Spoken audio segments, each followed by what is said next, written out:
Bien le bonjour, nous sommes sur le plateau de Vitamine B. Mon invité du jour, c'est Benoît Lemestrez. Bonjour le Benoît. Bonjour Sylvain. Bienvenue ici sur ce plateau. Eh ben merci, je suis bien content d'être là. Merci. Surtout qu'on va parler de la Bible, c'est quelque chose avec lequel tu es très familier. Oui, c'est ça, hein, j'aime beaucoup la Bible, c'est un livre que j'aime méditer, que j'aime lire, que j'aime essayer de mettre en pratique, hein, parce que c'est pas toujours évident. Bon, parce qu'il y a beaucoup de choses. Hein? Ouh, c'est large, c'est grand. Donc on ne peut pas y arriver d'un coup. Hein? Non, c'est vraiment un chemin, c'est un cheminement. Voilà. D'ailleurs, la Bible dit, hein, à un moment, Jésus nous encourage à marcher de la sanctification sans laquelle personne ne verra Dieu. Ça veut dire que c'est une marche, ça demande du temps, c'est pas comme ça, on n'est pas un chrétien comme ça, c'est une marche, c'est une vie, voilà. C'est vraiment une vie. Donc on a le temps, voilà. C'est bien.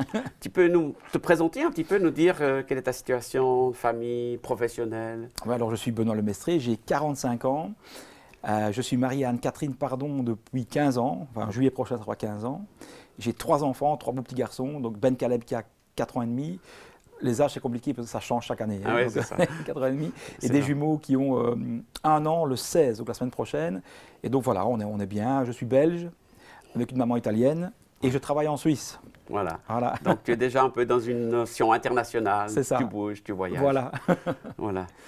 Et puis, la Bible, pourquoi tu la lis en fait? Tu es obligé?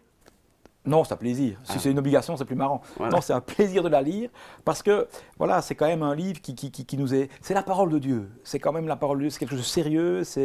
Jésus est venu sur la terre, il est mort, il est ressuscité pour que chaque personne qui croit en lui ait la vie éternelle. Et c'est rassurant de savoir qu'il y a un Dieu qui m'attend. Oui. Et en attendant de le rejoindre, hein, eh bien, il y a un manuel pour un petit peu éclairer les chrétiens, hein, comment se comporter pendant le temps, l'entre-deux. Voilà. Donc tu lis ça un peu comme un mode d'emploi. Ah, exactement, un mode d'emploi. Mais plus que ça, un mode d'emploi. Quand je suis triste, je lis un psaume, ça me réconforte. Quand je manque d'espoir, je lis quelques textes. Waouh, ça me donne de l'espoir. Oui. Voilà, ou des fois tu lis un texte, puis tu le réfléchis, tu médites dessus parce qu'ils sont plus compliqués.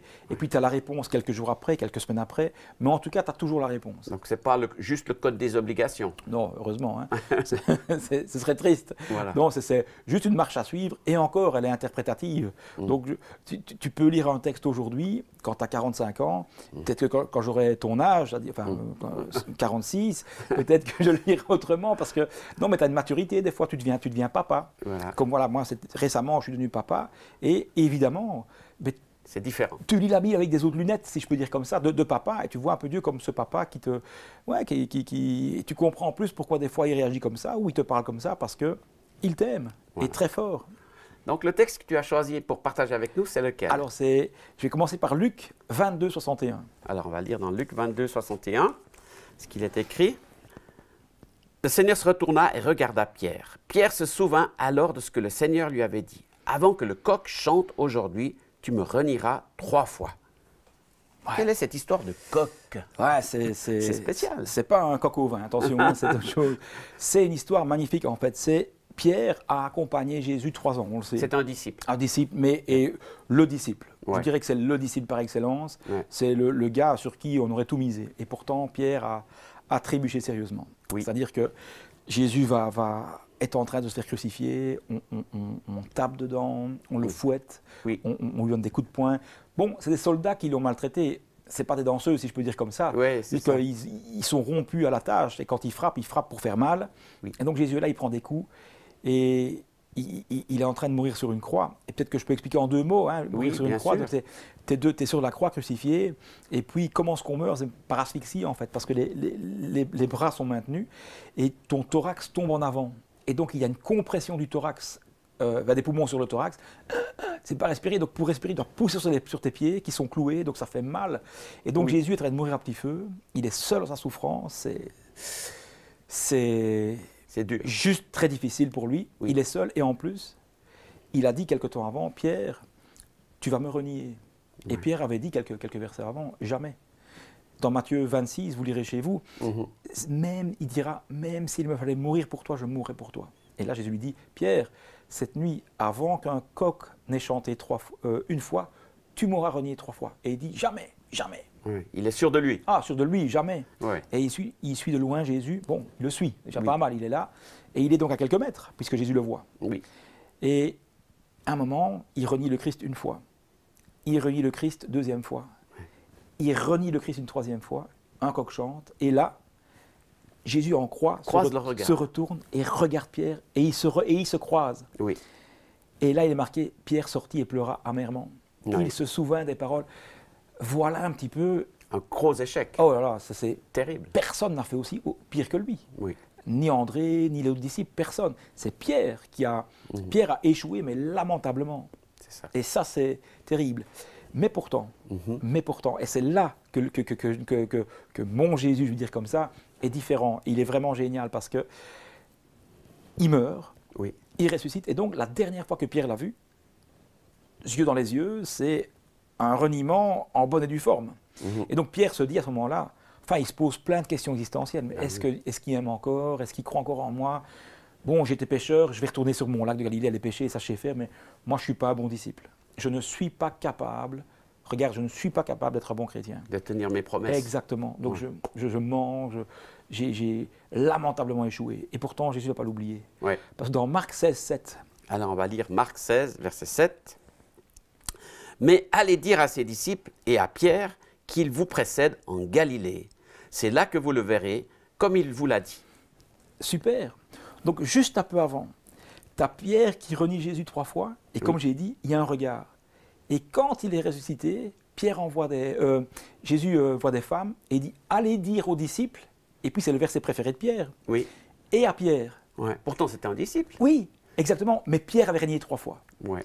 Et quand les femmes arrivent et frappent, on a vu Jésus, et il a dit de vous dire à vous, et il a insisté, et à Pierre aussi. Ouais. Je t'assure que Pierre... Oui.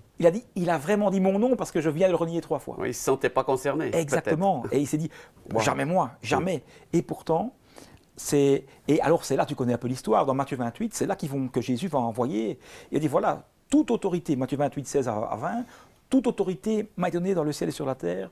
Allez, faites des nations tous les disciples, etc., etc. Donc Jésus envoie les disciples et Pierre dans leur plus grande mission, alors que Pierre et les autres étaient dans leur plus grande petitesse. Oui. Et c'est ça qui me frappe, ce texte-là, c'est que Jésus n'a pas besoin de nos capacités, de nos forces.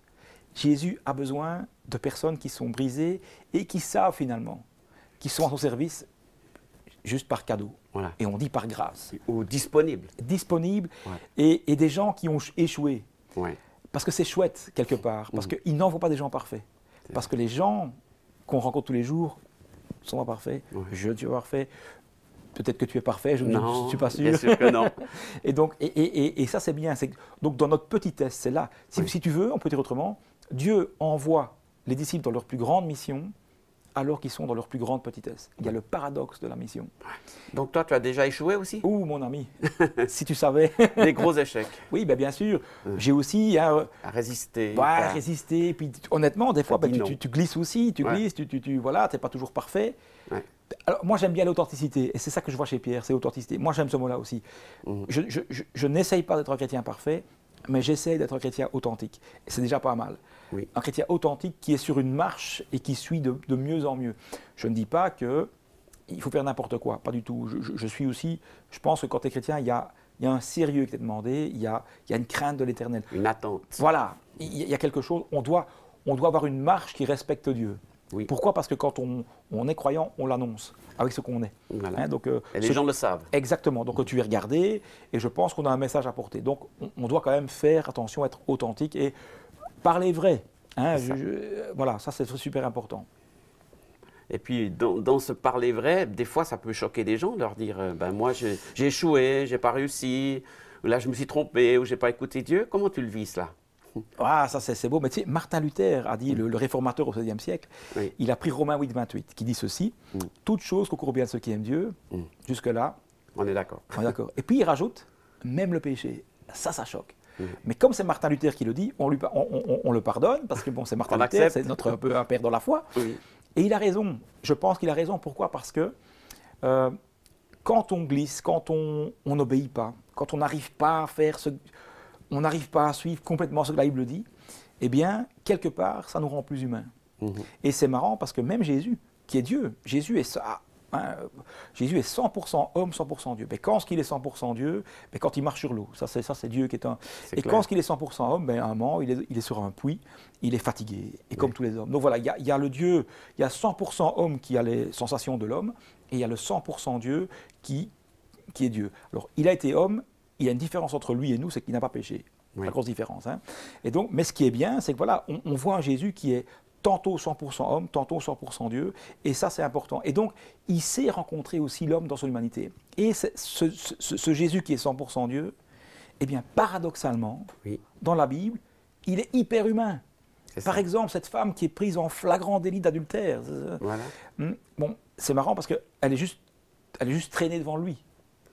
Il est là par hasard, presque. Ouais. Et on se demande où est l'homme, parce qu'ils sont deux normalement. Bien Bref, sûr. et c'est la femme, donc un être faible qu'on amène et on le présente. Voilà, il est dit qu'on peut la lapider. Qu'est-ce que tu fais? Eh bien, c'est voilà le Dieu incarné qui pourrait dire c'est vrai, on peut la lapider. Eh bien, il lui a dit que celui qui n'a jamais péché lui jette le premier la pierre. Et il y avait un privilège dans le temps, et que celui qui voyait le premier le péché avait le privilège de lancer la première pierre. Eh bien, tout le monde est parti. Parce qu'il savait bien, clairement, que tout le monde, personne n'est parfait. Et qu'est-ce qu'il dira à cette femme?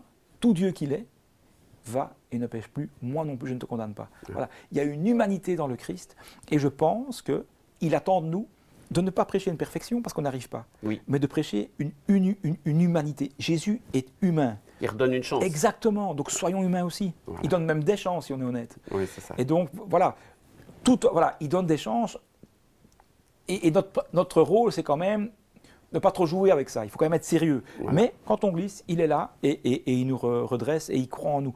Comme il a cru en Pierre, il croit en toi, il croit en moi, et ça c'est magnifique. Donc Jésus, il a envoyé les disciples, et puis toi, tu as été aussi envoyé. Qu'est-ce que tu as fait comme ministère d'évangéliste? Ah ben écoute, voilà, j'ai vraiment eu la grâce. Moi, petit gars en Belgique, là, dans une petite ville, Dieu m'a envoyé prêcher. J'étais en Afrique, j'ai été en Amérique, j'ai fait l'Europe, beaucoup l'Italie. On mange très bien en Italie, donc c'est génial. Je suis à moitié italien, donc je ne suis pas très objectif, mais c'est vraiment bien.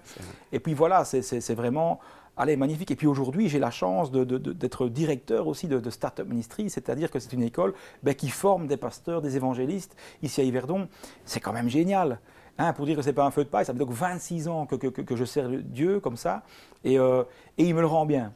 Et puis voilà, ça c'est magnifique quand même. Et puis tu as vu des gens qui ont accepté le message que tu leur as partagé? Ah ouais, ça c'est le plus beau. C'est encore possible aujourd'hui? Ça c'est un miracle. Ça, à chaque fois que ça m'arrive, c'est un miracle. C'est-à-dire, tu annonces quelque chose, tu annonces l'évangile, tu dis Jésus-Christ t'aime, il peut changer ta vie, tu t'expliques un petit peu, et puis tu as des mains qui se lèvent, moi je veux accepter. Et puis tu les vois de jour en jour, tu les vois vraiment changer, tu les vois évoluer. Tu vois des gens qui étaient tristes devenir heureux. Tu vois des gens qui avaient des couples un peu compliqués, tu vois que le couple ça marche. Tu vois des enfants qui étaient rebelles, mais avec l'évangile, ils tournent à enfants respectueux. Incroyable. Incroyable. Non, Dieu existe encore. Il faut le vivre. C'est ça qui te motive finalement de continuer. Oui, c'est ça. On a vraiment la chance d'enseigner, de proclamer un Dieu vivant. C'est ça la différence, c'est pas une religion. Alors évidemment, il y a une religion, il y a un minimum de structure, et c'est pas mauvais. Mais il y a plus que ça. Il y a vraiment une relation, il y a une intimité avec Dieu. Et puis il y a aussi ce Dieu qui te... Et la Bible le dit, hein, que c'est l'esprit qui convainc du péché. Bon, c'est un gros mot, hein. Mais c'est ça, des fois, on doit accepter de changer pour être plus heureux. Et j'ai vu ça. J'ai vu ça quand des gens disent « C'est vrai Seigneur, je n'arrive pas, aide-moi ». Et bam, tu vois que petit à petit, des fois ça prend du temps, hein, je ne dis pas, mais en tout cas petit à petit, il y a des gens qui changent de comportement, qui changent d'attitude avec leur femme. Enfin voilà, c'est un fleuve. Hein. Donc c'est cette personne de Jésus qui change leur vie. Oh oui, clairement. Et pas seulement il y a 2000 ans, encore aujourd'hui, et dans le monde entier. D'ailleurs, les missiologues disent que c'est maintenant qu'il y a le plus de conversions dans le monde, peut-être moins en Europe, ça c'est vrai, mais le reste est en train de sérieusement grandir parce que Jésus fait une œuvre magnifique. Voilà. Bien, merci beaucoup pour ce partage, c'est très encourageant.